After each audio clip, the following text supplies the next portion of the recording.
You turn my mourning into dancing.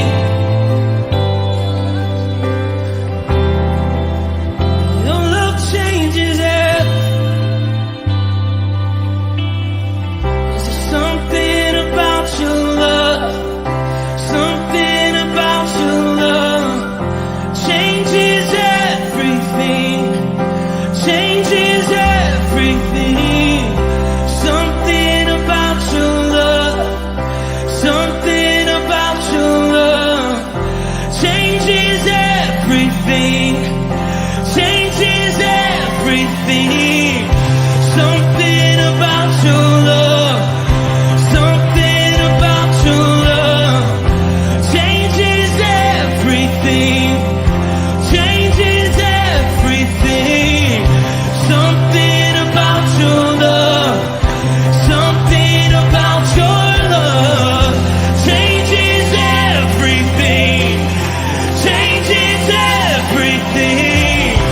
Something about your love, something about your love changes everything, changes everything. Something about your love, something about your love changes every. You turn my mourning into dancing.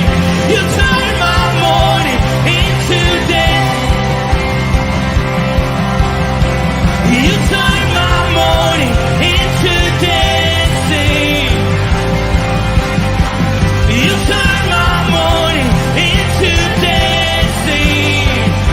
'Cause your love changes everything. Your love changes everything. You turn my mourning into dancing. You turn my mourning into dancing. You turn my mourning into dancing. 'Cause your love changes everything. Your love changes everything. Oh, there's something about your love, something about your love changes everything in my body. Oh, something about your love, something about your love changes everything. It changes everything. Something about your love, something about your love changes everything. It changes everything.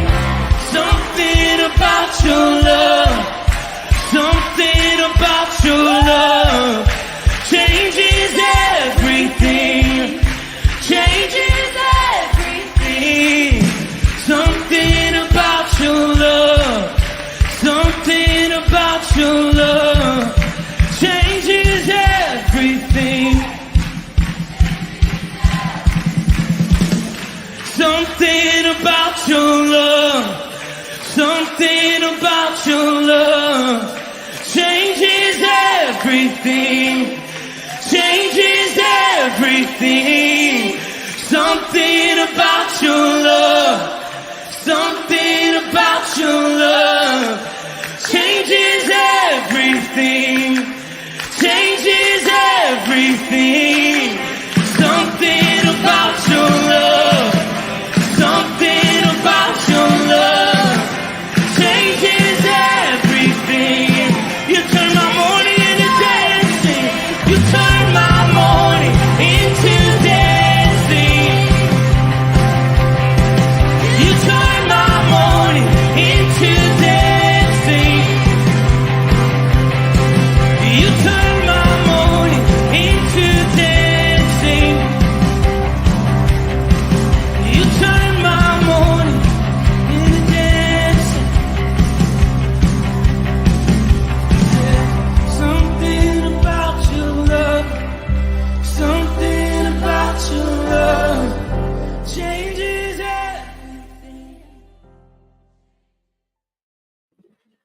Good morning, Rooted Men. Pastor Tom, Firmly Rooted Ministries. Kind of looks like I'm in the dark, but that's all right. Good to have you on board. Don't change anything. Don't change anything. Don't change anything. Now I look yellow. Okay. It doesn't matter. It just doesn't matter. I say don't change anything. All right. Good to have all of you on board. It looks like we're having trouble with Rumble today, or Rumble's having trouble with us. Kimberly read something that Rumble has been struggling maybe with some internet stuff. But let's see who is on board on YouTube. We got Chuck B.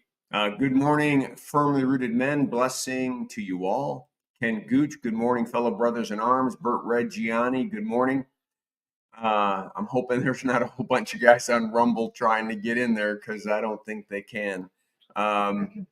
But that's all right. They'll find us again on YouTube. So I've got Proverbs 23 verses 10 through 14, and we're again in the section of the sayings of the wise, and I've got sayings 11, 12, and 13. So let's look at saying 11. Do not move the ancient boundary stone or encroach on the field of the fatherless. For their defender, capital D, God himself is strong, and he will take up their case against you. We talked about the fact that in Old Testament history, the way that you marked out the families and their property and how it all was going to get assigned was ultimately you divided it into regions, and then regions were divided into families. And you used boundary stones. I mean, today we use satellites and all sorts of things to kind of figure out where the boundary lines are for a piece of property. But there they would have these boundary stones. And boy, oh boy, over time, you would have men fighting neighbors about, you moved my boundary stone. No, I didn't. Yes, you did. But in particular, it became really abusive in the Jewish history. And when a man maybe died in war or died in general, and he was not the main protector of his property, men would take advantage of the widow. And over time, they would move the boundary stones and shrink her property and increase their own. Obviously, when you do something like that, you are safely assuming nobody's catching you because you're doing it in secret. You're doing it slowly. You're doing it manipulatively. But we're reminded in verse 11 that their defender, capital D, God himself is strong, and he will take up their case against you. He sees all things. He knows. He knows the thoughts even before they come out of our mouths. Of course, he sees our actions. I think the biggest question in today's Christianity is we acknowledge the fact that God is omnipresent, that he's present everywhere, but we act like he's not. Like there's certain places that we feel we can do whatever we want because God's not watching. Well, how silly if we believe in his omnipresence, that he's present everywhere, or that he's all-knowing, omniscient. See, that's where Satan just whispers lies to us that just don't make any sense. Oh, you can get away with this. Nobody's watching. Nobody knows. It's not going to hurt anybody, except God's watching. All right. Verse 12. Apply your heart to instruction and your ears to words of knowledge. Apply. We all know that we should have hearts of instruction, and we all know that we should pay attention to words of knowledge. We all know it. We know that we should eat, diet, and exercise. We know that we should live right. We know. But until we gnosko, until we know in our very being that this has to be part of our lives, it won't happen. Oh, I know I should tithe. I know I should give more. I know I should. I know. When I have more time, when I can. I'll get there. Nothing happens until we apply the effort. Apply your heart to instruction. Apply your heart, not just your mind, your heart. I know Jesus to be true, and I know his teachings to be true. I know him as my Savior and Redeemer, so I am going to dedicate my life to his teachings, whether I want to do them or not. Apply. Last one, saying 13. Do not withhold discipline from a child. If you punish them with a rod, they will not die. Punish them with the rod and save them from death. The whole idea that embedded in the idea of discipline is discernment. That the price I'm going to pay for doing something wrong is greater than the desire to do the wrong. And discipline helps create that deterrent, that when we do something and we face the consequences and we don't like the consequences, we're more likely not to do it again. But if I don't face consequences, then why not do it again? And again, and again.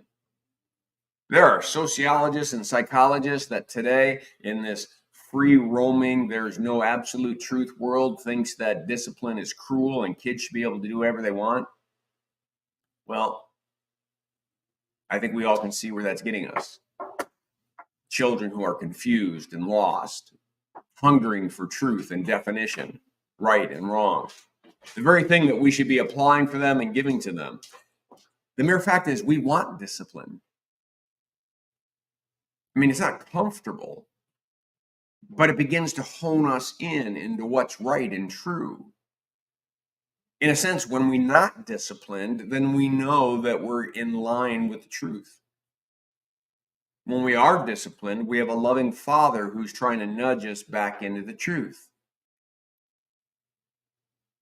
We're not talking about raw punishment, like just for punishment's sake. We're talking about punishment and discipline that enlightens and teaches and directs. All right, I'll leave that all at that. I hope this devotion was a blessing to you. Have a great day. Make it a firmly rooted day, and may someone see Jesus in us today. Peace.